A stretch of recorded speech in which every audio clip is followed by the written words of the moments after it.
Right, welcome to today's CWU Bite-sized learning session about AI. I'm Phil Charrington. I'm a member of the Education and Qualities team, and I'll be chairing the session today again.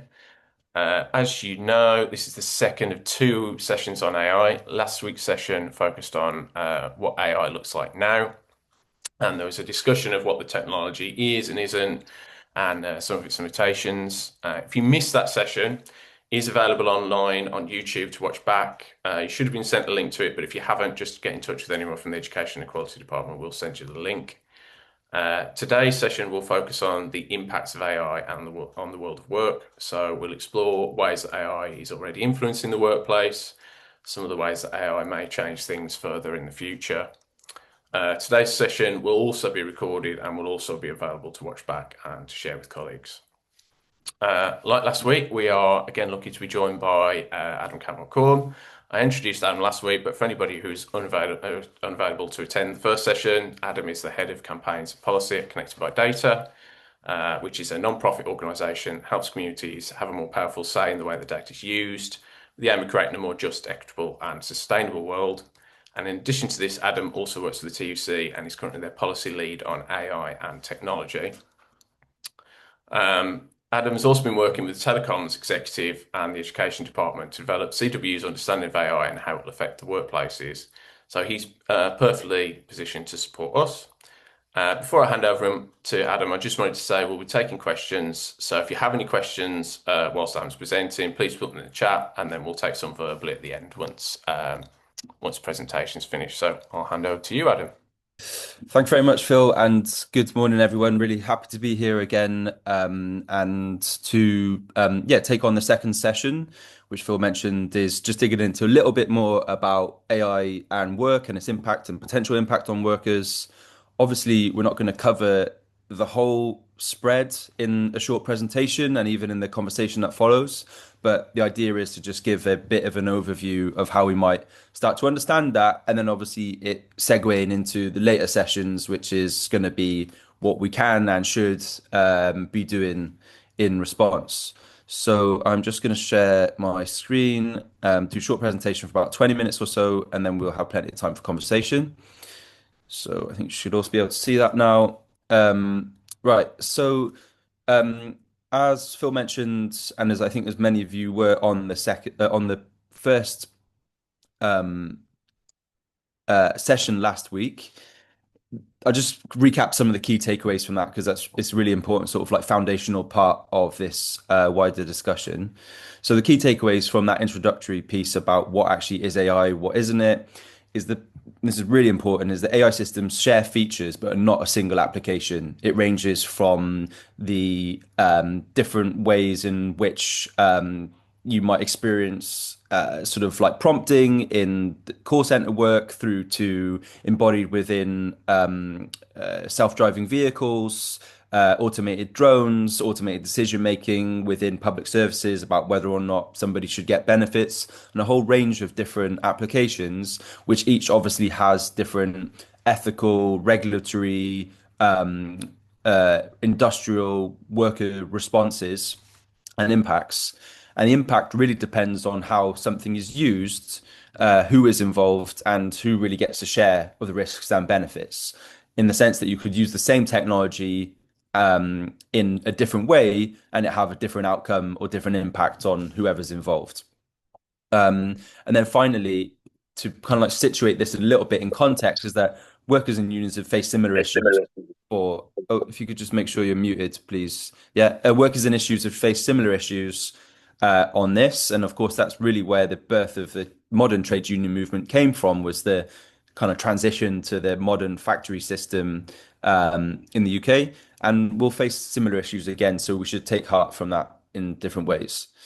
So I ran through that. AI is not one technology or application. And all of that means it's not necessarily being about pro or anti-AI. And part of it is we need to get down to a more specific, more precise understanding of what are the types of systems and its impacts, and then who actually has the power to shape it. So today we're talking about what does AI mean for workers? What can it mean? What does it mean that we know already? And it's worth saying that there are actually really compelling arguments for AI at work and its impact on workers.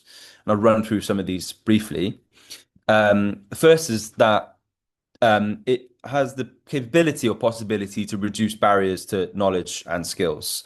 So I'm sure many of you will have used generative AI models like ChatGPT to research something, to ask it a question, to produce some sort of document or something like that for personal or professional uses.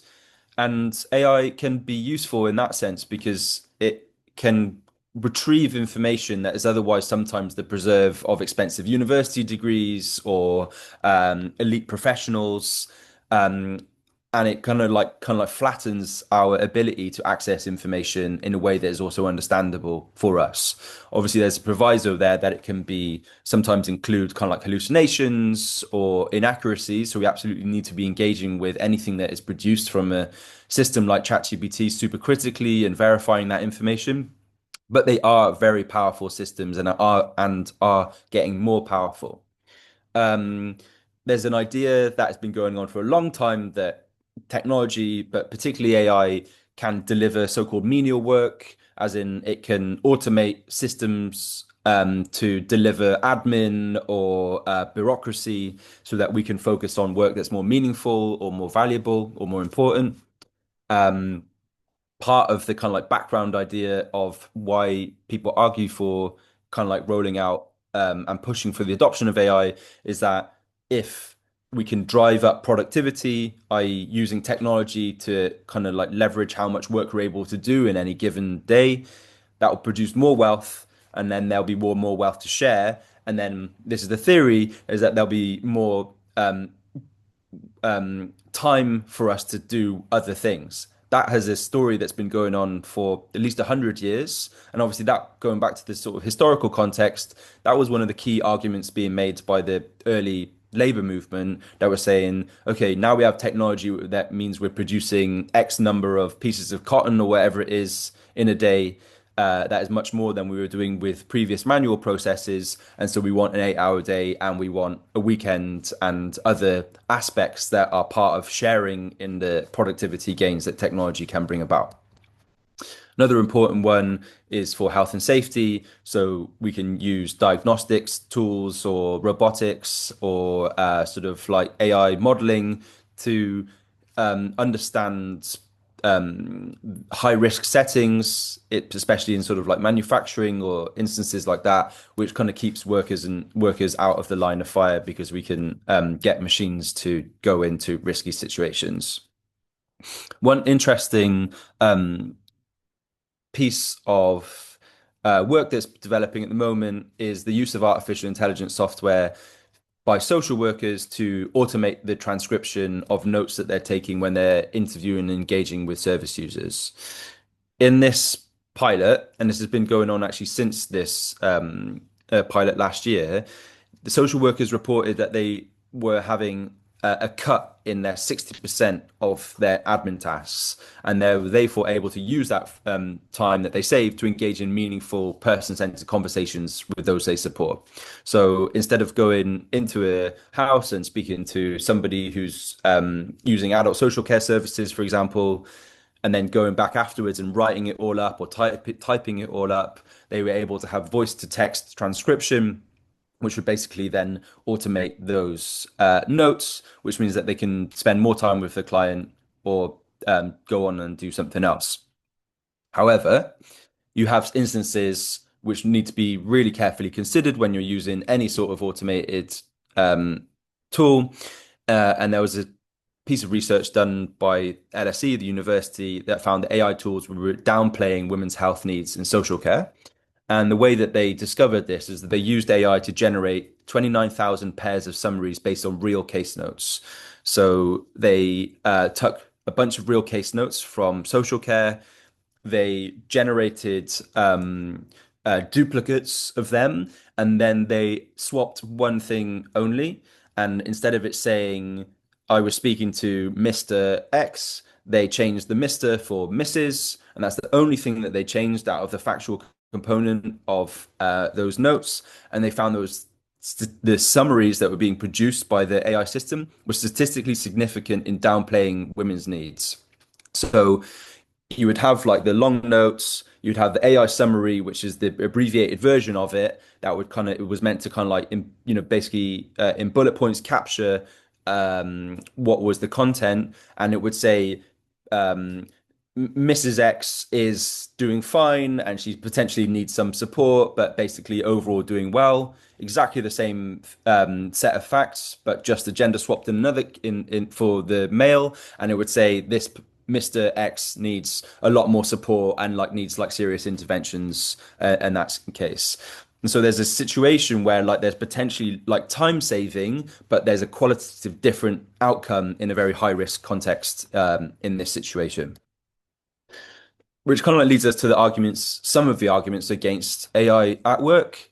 Um, there's obviously the sort of pervasive and ongoing challenge of surveillance and micromanagement. So the use of keystroke monitors or employers being able to sort of remotely access your computer or the sort of intensification of the ability of managers and employers to track exactly what you're doing at every point of the day, whether that's Amazon workers in warehouses or people in call centers. Or I actually heard of a story recently where a major newspaper was using on-desk thermal sensors to work out whether or not their journalists were at their desks at any given time. That's obviously not necessarily AI, but it's like the use of digital technologies to sort of exert control over workers.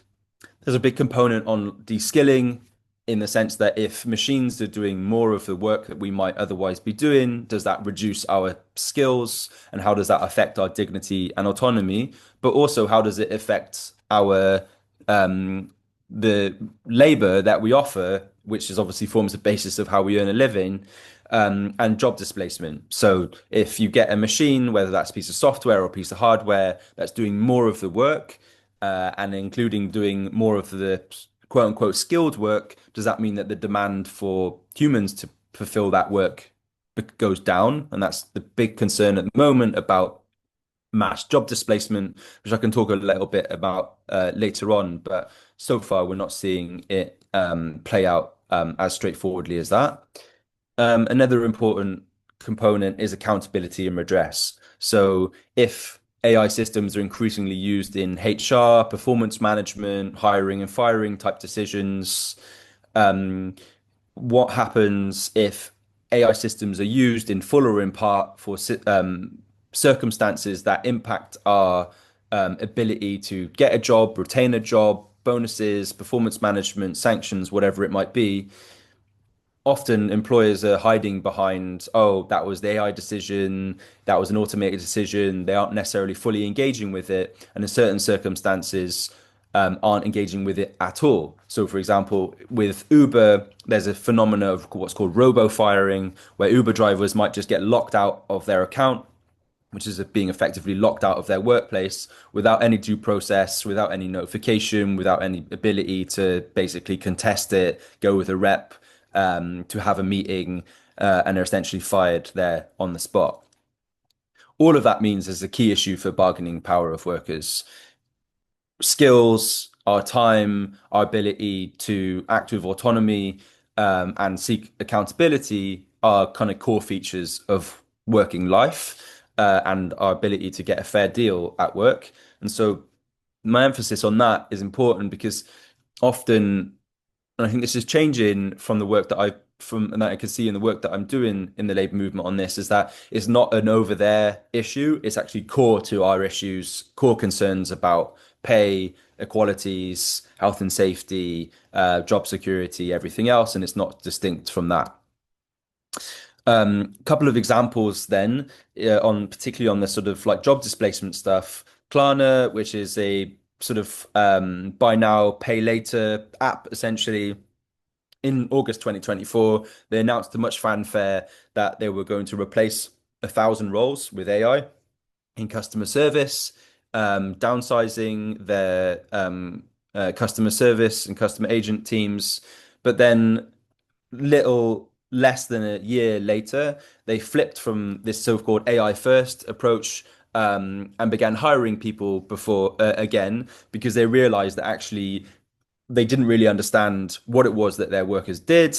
And they thought they could just sort of like replace them like for like with AI. And they got a lot of pushback from customers and a lot of issues thrown up because they had the arrogance to basically say, yeah, we think you're all just sort of replaceable by AI systems. And they quickly found out that they weren't. And they hired back many of those workers. And as far as I understand it, they hired them back also on worse terms and conditions, which is something that we need to be careful about and is potentially an increasing phenomena of where employers are sort of hiding behind the AI driven redundancies label as a sort of smokescreen for making redundancies and cutting costs in the first place and just claiming it's because of AI, but it's actually potentially for other reasons as well. This is a really striking quote from the Klarna CEO. He said, as cost unfortunately seems to have been too predominant an evaluation factor when organizing these redundancies, what you end up having is lower quality. Now, if they'd asked the workforce, if they'd asked the union, and also if they'd asked customers, they would have found that out without having to go through this rigmarole and this mess up of firing and then eventually having to hire those people.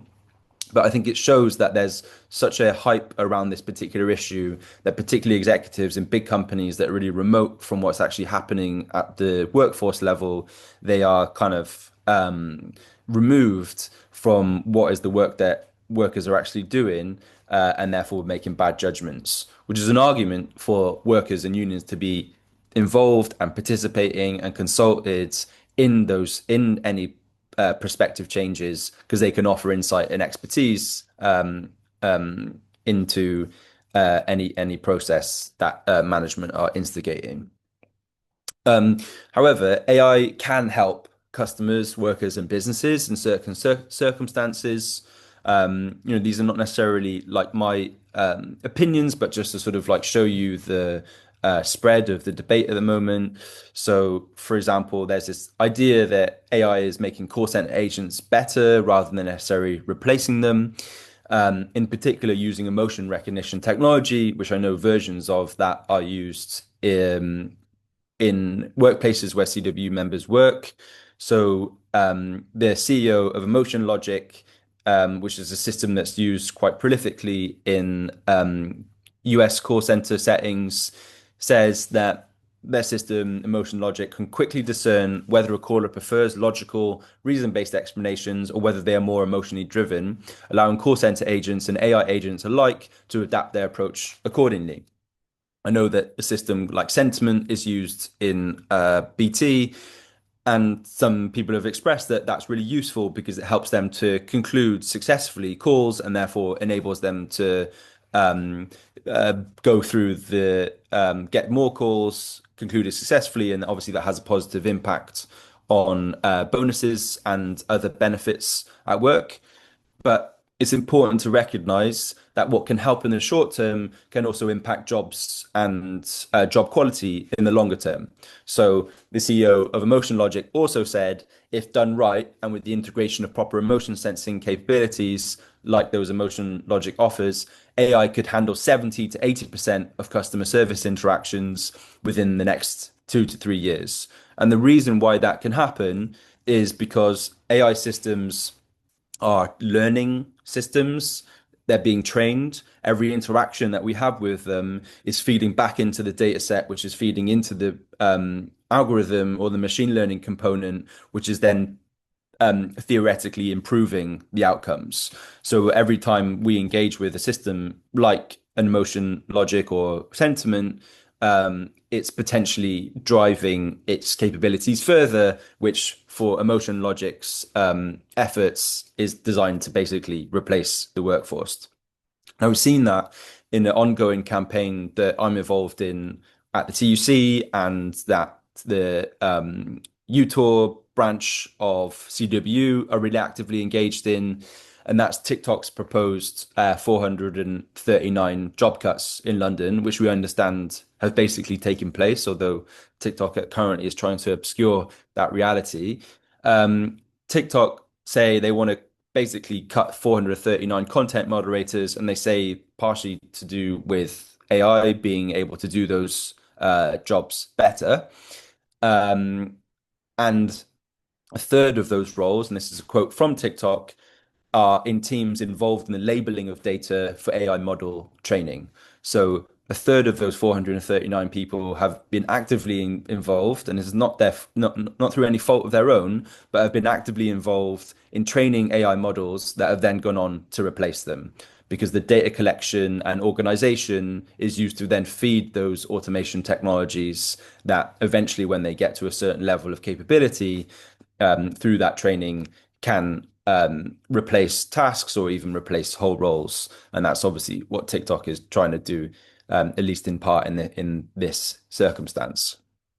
Um, but and I come back to this point again, there is another scenario there is like if we are using AI systems and it's making us more efficient, it's making us more productive, a big part of the argument has to be then how do workers claim a share of that? And obviously CWU has a kind of parallel campaign here on the 4-day week. And obviously these are overlapping massively. If there are productivity gains, if there are efficiency boosts to be brought about by using AI, how are we going to claim a share of that? And obviously for workers, for unions, that's through better pay, better hours, better conditions, better professional development opportunities, and instead of allowing all of those gains to be scooped up by basically the employer only. Probably aware of this already, but these are the sort of like headline demands which reflect that of the CWU's campaign in telecoms, a voice in the rollout of AI in your workplace so that there can actually be a stake in developing, designing, and deploying it, a fair share of technology's benefits, which I mentioned previously, and then also safeguards from bias and discrimination in the cases where that may be an issue. So, yeah, that concludes my presentation, and yeah, really happy to open up the conversation now. Bro, thanks for that, Adam.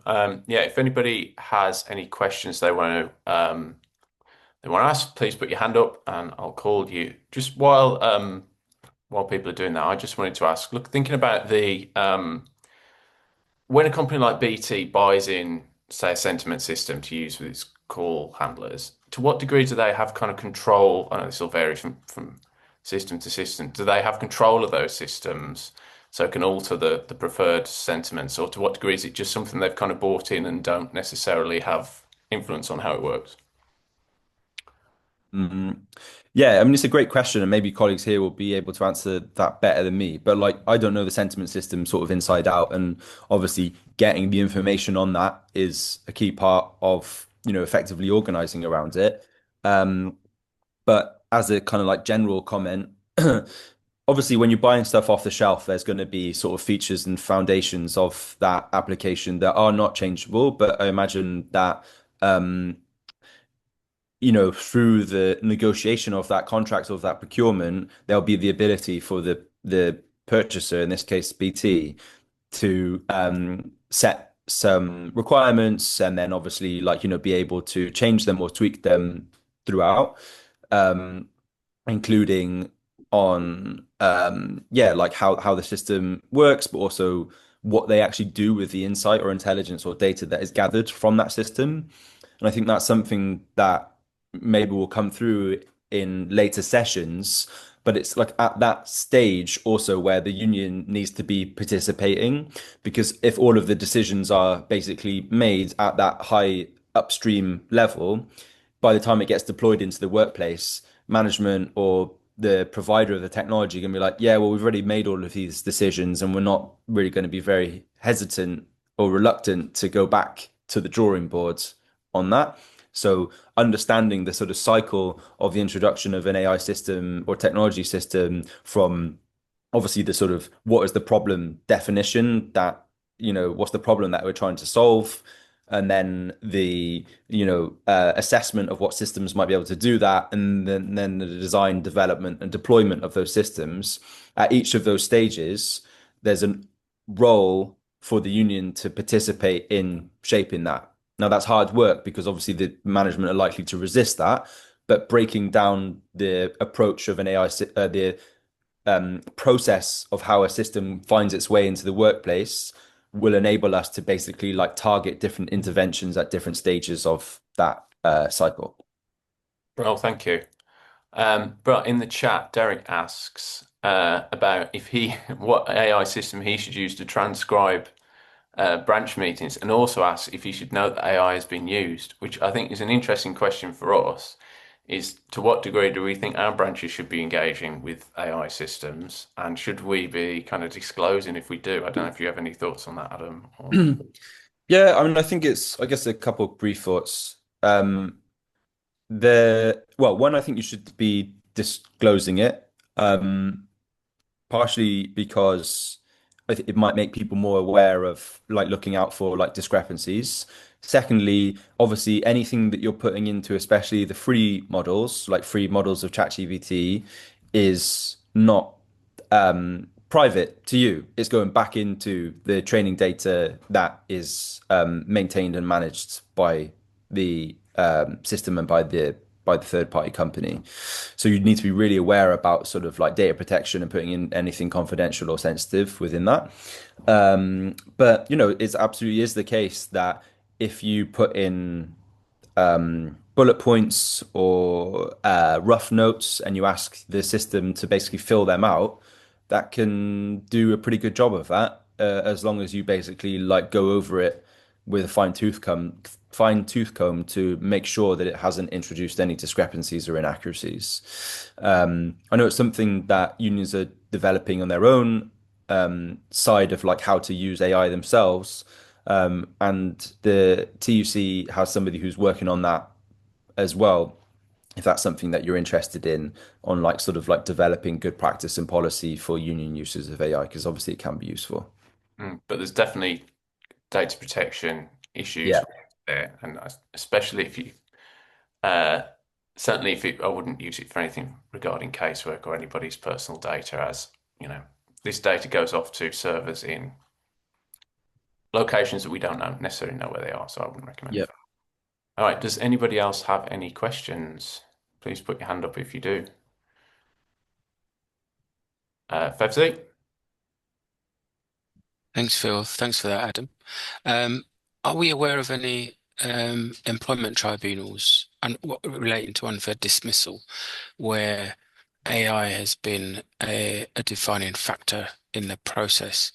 And it'd be interested to know what any kind of thought process the judges, the tribunals are having in terms of what could constitute a fair dismissal where AI has been used.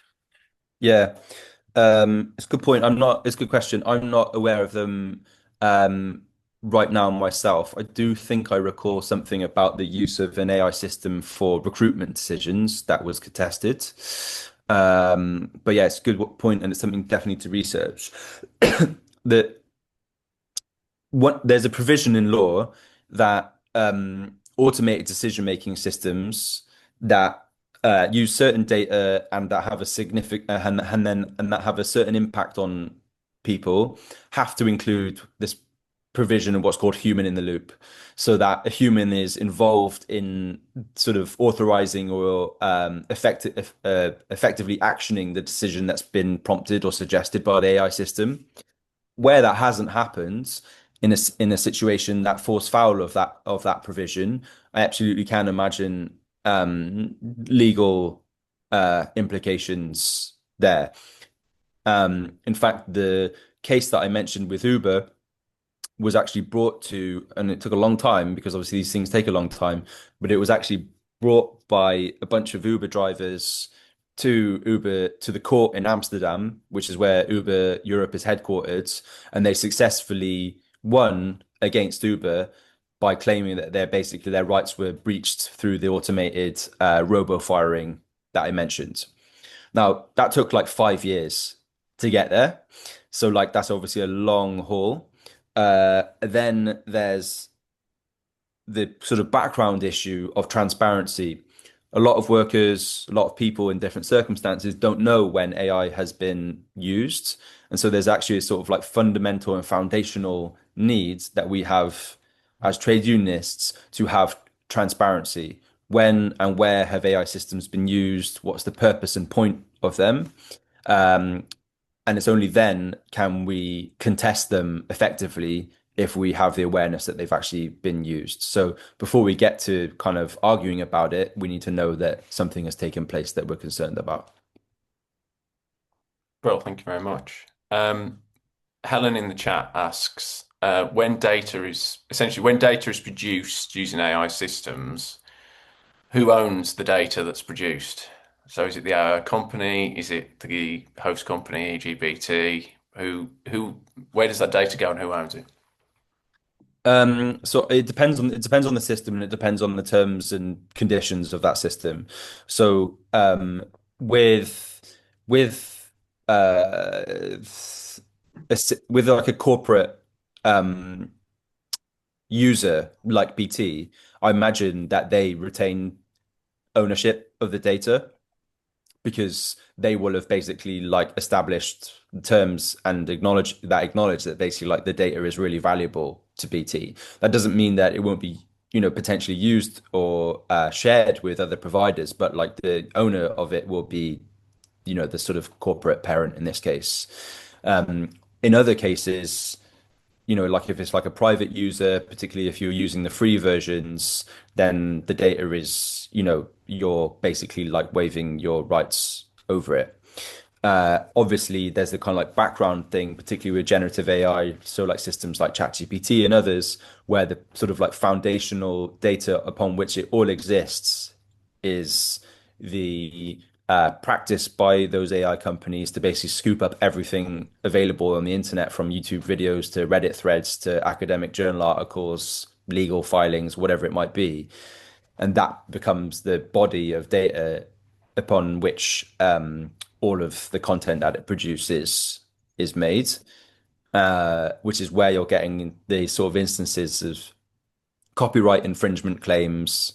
Paul McCartney's exercised about it, Elton John are exercised about it, creative workers in different circumstances are, because they're like, well, you're producing video or audio or text that sounds like my book or looks like me or is basically a version of a Beatles song. Um, and so there's a big political and legal fight going on about like whether or not copyright law is going to be respected in that particular instance. Do you know how kind of data generated by AI interacts with kind of subject access requests, and how, if you did a subject access request from a company, how they would handle any data that have been generated through AI? Is there any kind of casework or evidence of that? So subject access requests is really only about personal information. So anything that can be identifiably yours. Hmm. So that's all the stuff around like obviously like name, date of birth, address, stuff like that. I am not a sort of data protection expert, but I don't think it would apply to um what you say to a customer or something like that. Because like that would be quite, unless it was somehow tied to your system and your like your workstation or whatever it is, that wouldn't be able to on its own identify you as Phil. It would just be a piece of business information that would be used. So the data protection aspects of like in subject access requests will only be about where something has been specifically used data about you. So, for example, like if a decision is made around performance management about the data that as a from you, then you'll probably be able to get that through the subject access request regime, but not just through any piece of information that you've interacted with. Well, thank you very If much. that's something that you want to explore further, then I can recommend people who might be able to help with that because it gets pretty like technical and legal at points. Yeah, yeah. No, no, thanks for that response. I'll have a look. Right, in the chat, Lily asks, how far would you agree that it's more important to understand the company's motives behind using the AI system as opposed to trade unionists understanding the mechanisms behind the AI itself? So, what's more important, the intention of the companies or the kind of specific mechanisms by which AI is works? Yeah, I'm just reading the rest of that question.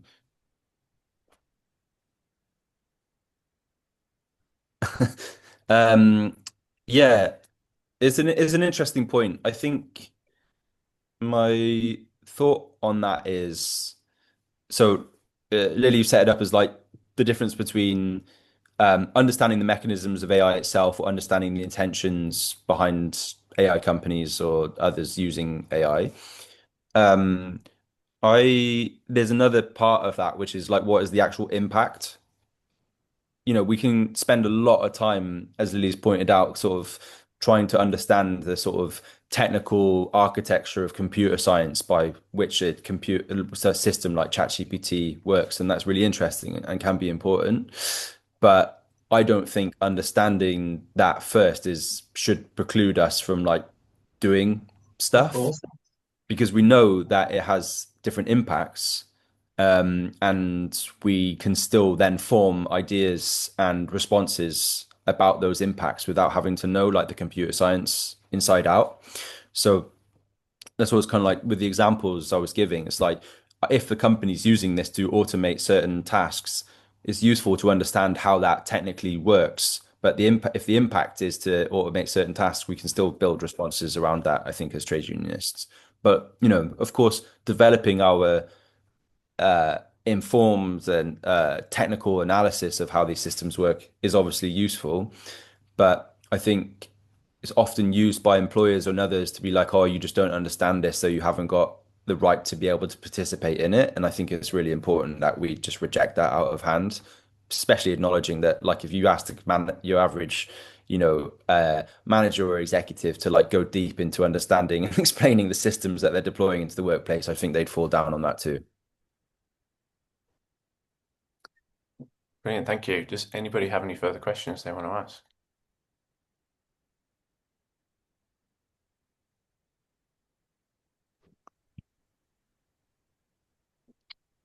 Right, Helen's put in the chat, to what extent do you think our behaviour will change in response to AI? Maybe Helen, you could expand on that a little bit.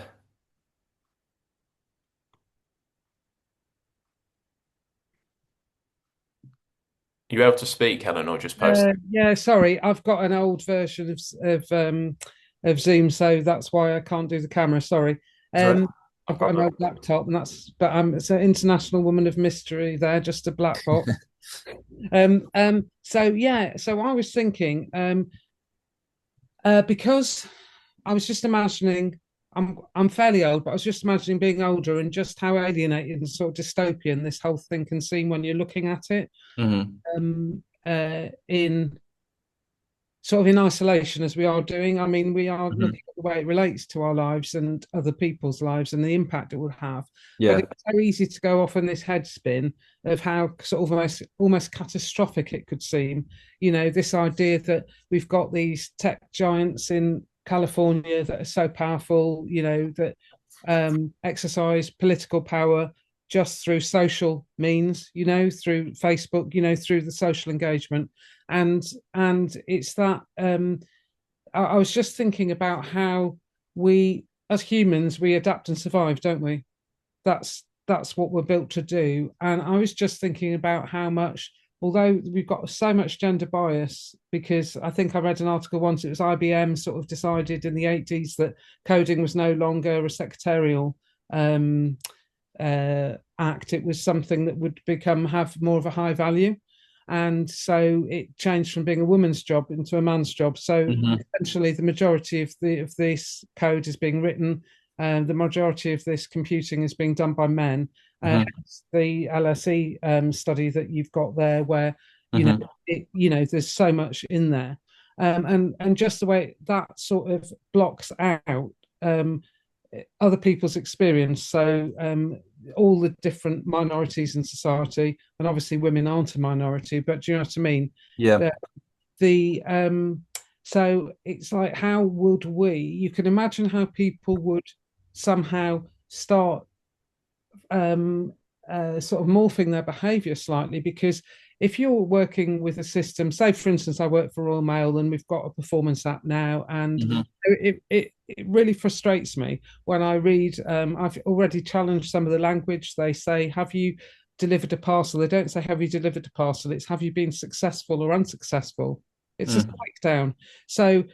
But you as a person have to somehow either, some of the people at work just reject that and they just refuse to engage with it. That's not going to get you anywhere because it's here to stay. So then you end up modifying your own behavior. Does that make sense? So, but you're internalizing feelings, which essentially, because this is such a, it's such a force. So I'm just taking that as a very small example. That's the first thing that popped into my mind of how you can feel almost thwarted by, a system. Does that make sense? So that just made me think. I wonder how much study is being done on, whereas they're taking information from us, because basically we're feeding them, aren't we? Yeah. Just like with the recycling, yeah, there's a benefit to society ecologically with recycling, but you give them the product for free. We're all giving product for free. It's the same way that company, used the workers to then basically kill off the jobs. Yeah. It's so insulting, and but I can imagine how people might somehow try and, how we all would start to change our behavior because we see this looming threat. Does that make sense? Does any of that make sort of any sense? Yeah, I mean, like it's a big expansive issue, and it's got all of these different layers that you talked about. I think part of the challenge is to basically, in terms of responding to it, kind of in a way that is kind of like pushing back on its inevitability, or the sort of narratives and push to be like, this is it, and everyone just like get on board and shut up, is to start to question it in different ways. And part of the way we do that is coming back to where I sort of began, is be like, let's not talk about AI so much. Let's talk about particular system, how it works, what its impact is, what data is used within it, who benefits, who gains from it, those sorts of questions. Because I think otherwise it can just be a bit like looming and overwhelming if we just talk about AI. And I think that kind of feeds into the kind of questions that Chris and Lily have put in as well. Is that there's, at the moment, the hype about this being the biggest thing to basically ever happen to humanity is sort of dwindling a little bit, partially because there hasn't been the returns um, on productivity and profitability that have been promised by like the main advocates of this, and that we're seeing kind of issues and errors, but also the real difficulty of introducing a new technology into existing systems. Like, we all work in workplaces, we interact with government public services in different ways. Like, you can't just drop a new system into that environment and expect it to like radically change everything. And there's a big difference between the technical capabilities of a system in sort of like lab conditions, and then its introduction into an environment where there's people and culture and legacy equipment and unions wanting to organize and negotiate around it, and different contingencies about how it interacts with other processes. And that's why it's been so difficult. But it also means that's where we also have leverage, is at that point, because it's like, okay, if you want to reorganize the workplace, then you better speak to us. And when you speak to us, we're going to make some demands and stake out some claims on that change. And we're not just going to like be rolled over or bowled over by it.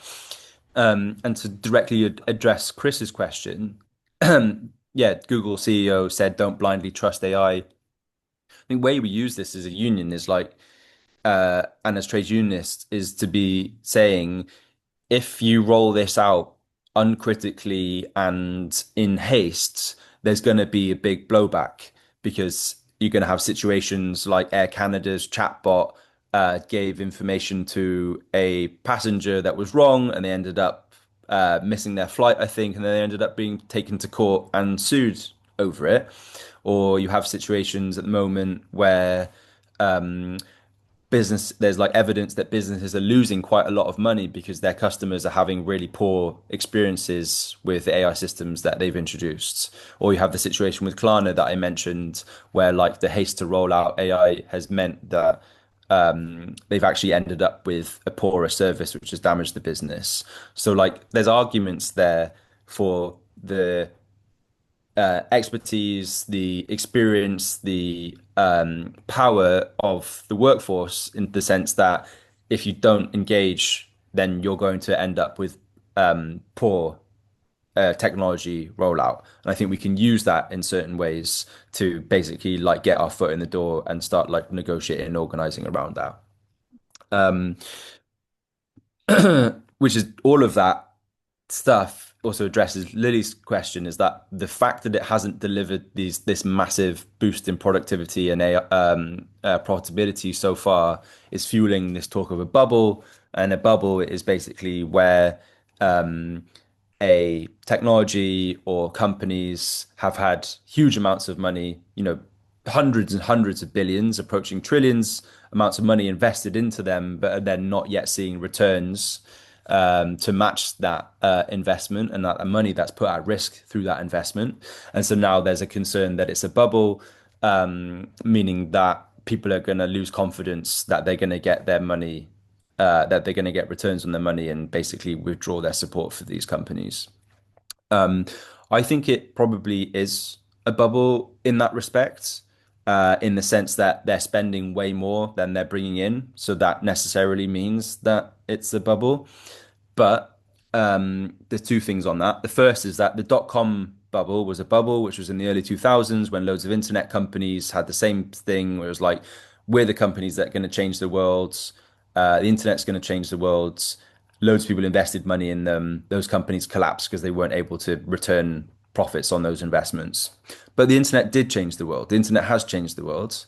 It just didn't happen at the pace or with those particular companies within that like 1 to 2 year period. So I think it's important for us to acknowledge that this is not going to be a sort of like linear progression to like artificial general intelligence that the companies have been promising, but these technologies are here to stay, even if these particular companies or these particular iterations or the timeline are not. What we can do from unions to protect that is a bit like, yeah, like the reference you've made, Lily, to the banking crisis 2008.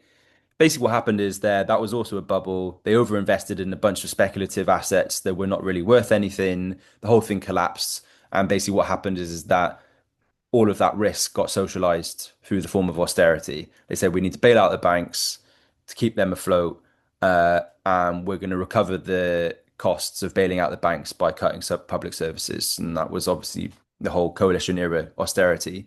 There's a risk that that happens again because these companies are, and this whole ecosystem of AI is so central to the global economy that they potentially be considered too big to fail. What we need to be saying as in workplaces and politically is that we're not going to bear the cost for that. And if investors have to take a haircut on their investments, then so be it. And it's not going to be propped up by being rescued through public money and then that public money being recouped through austerity. And I think that happens at the workplace as well. Like if big expensive AI deployments fail within companies that we work in, obviously employers might turn around and be like, oh, we've had a load of money go bad and now we're going to recoup that by cutting wages or making redundancies. And that's the same thing at the sort of big picture level with the government too. I heard someone saying the other day that we should be getting politicians to pledge now to not bail out the AI companies if it goes wrong, because so that they're actually held to it when and if this comes to pass. Obviously, CWU is affiliated to the Labour Party, and it's these sorts of things that we should be pushing for. Bill, thank you. Can I bring in Andy, please? Just got his hand up. You're on mute, Andy. Hi, it's just to kind of try and make a comparison with self-service checkouts. Some of us choose not to use them. We'd rather go to a staffed checkout. Yeah. because there's a worker there. But invariably, there's occasions when you're in a rush or something like that, and you think, sod it, big Yeah. queue at the man checkout or the staff checkout. I'll use the self-service. And I've done that. And the supermarkets, the big chains, they've probably had to cope with a loss of funds through people not scanning and stuff like that. So there was a cost to them. And I'm sure that USDA and other unions have engaged with those companies about the deployment of self-service checkouts to try and keep staff checkouts wherever is possible. Now, it's the same with agentic AI. With agentic AI, I've had two really good experiences of late with agentic AI, where it was an online company, Free Prints, and one of the experience was I ordered a bauble, would you believe it, for a Christmas tree that had a photo of my grandkids on it with their dad, and don't you know, the automatic process put a punch hole in my son's face, right? So I get in touch with a company and it's a bot. And I say to the bot, you punched a hole through my son's face. They got it. And so the interaction came at the conclusion, sorry, it's an automatic process. We'll replace it. Is there any specific requirement you'd like to indicate in the replacement? I said, don't put a hole in it. I'll put the hole in it. And it's kind of successful. And at the end of it, I complimented the bot. I says, that's really clever AI. Well done to your company for deploying it. Thanks very much. Bye bye. And then I had another experience like that where I was challenging the cost of postage, and the bot actually couldn't solve the problem for me and said, well, I'll pass this to a human. And I've since had an email back from the team that says, no, we do this by weight and stuff like that. Now, it was a non-answer, really. But this technology will displace jobs. There's no doubt. The same as self-service checkouts have displaced jobs. And I think these bite-sized sessions are a good start at how we start to cope with that, because Lily's made the point that what we have to do is engage with employers like BT that are using systems like Sentiment and saying, what does this actually mean in terms of the impact on the workforce? Is it going to reduce the workforce? Is it going to improve productivity? What do we get out of it? So we're at the bottom of the curve here, and it's good that the activists have coming together in bite-sized sessions like these to actually start to have this conversation and understand where this is all going. So that's my tuppence worth. Yeah, I absolutely agree, Andy. And look, there's two parts of this. One is this sort of industrial workplace side, is like what can we get and how can we deal with it with regards to individual employers or in our sectors. And the other part of it is also the political side.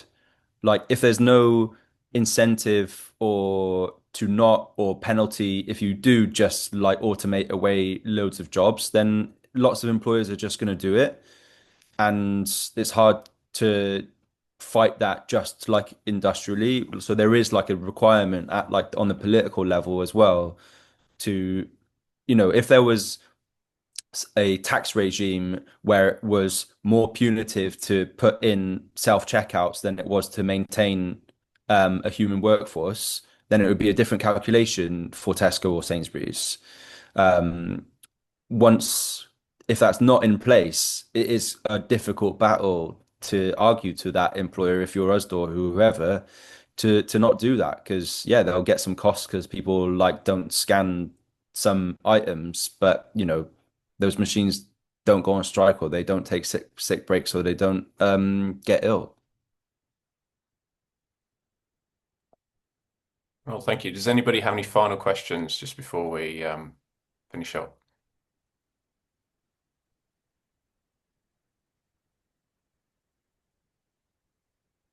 No? Bro.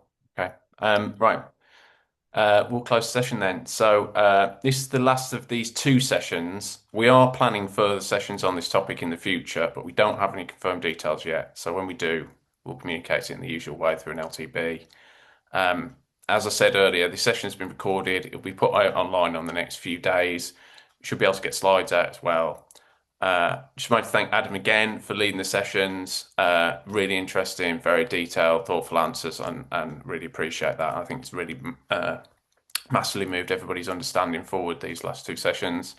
I just also wanted to thank everybody for coming and for contributing so well and for engaging with the material in such a thoughtful way as well. So thank you very much, Adam. Thank you very much, everybody else. Yeah, thank you very much. See you soon. Cheers all. Bye. Bye. Cheers.